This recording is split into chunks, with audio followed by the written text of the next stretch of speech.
जय हरी विठ्ठल. उद्या आषाढी एकादशीचा महोत्सवच असतो मोठा. बरेच लोक चारधाम यात्रेला जातात, पण ती परंपरा जी आहे चारधाम यात्रेची त्याच्या अगोदरपासून संत तुकाराम महाराज, संत एकनाथ महाराज यांनी जी आषाढी एकादशी निमित्त पंढरपूरची यात्रेचं जो त्यावेळेला नियोजन केलं होतं, त्यावेळेला बरेच लोक असे होते की ते शेतजमिनीची लावणी झाली की आषाढी एकादशीच्या वारीला निघायची. आज पावसाच्या मागे पुढे होण्यामुळं आता लावणी मागं राहते, पण एक त्यामागचा एक हेतू होता की बरेच श्रम केल्यानंतर शेतीचे एक विश्रामाचा आणि एक देवासाठी, आपण देवाच्या भेटीसाठी, हा त्याच्या मागचा एक मोटिवेशन था, त्याच्या मागचा उद्देश होता.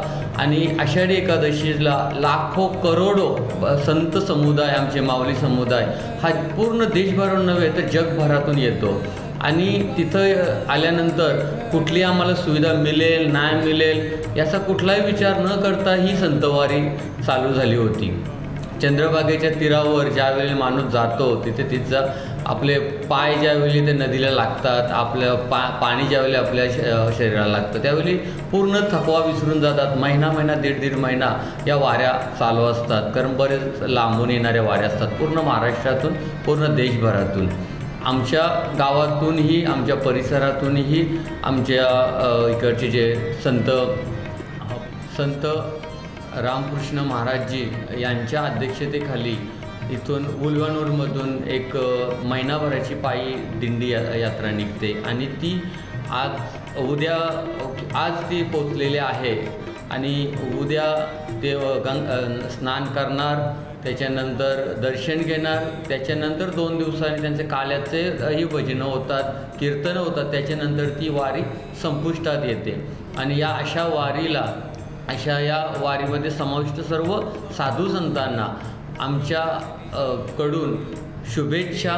आणि अशीच ही परंपरा येणाऱ्या पुढच्या युगोनयुगो, शतकं दशकं अशीच ही परंपरा चालू राहू दे. आणि पुढच्या येणाऱ्या पिढीला प्रोत्साहित करण्यासाठी अशीच या साधू संतांची किमया या जगावर आणि आम्हावर राहू दे. नमस्कार, जय हरी विठ्ठल. आज पूर्ण महाराष्ट्रात विठ्ठल नामाचा गजर गाजत आहे.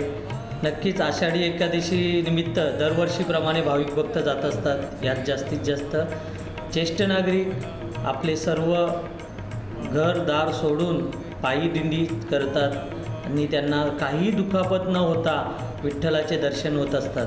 या आषाढी एकादशी निमित्त मी एवढीच विनंती करेन, ही वारी एकदम सुखरूप आणि संपदा होऊ दे आणि काहीही बाधा न होता व्यवस्थितरित्या सर्व सुखरूप घरी येऊ देत, एवढीच प्रार्थना करतो आणि धन्यवाद, शुभेच्छा देतो.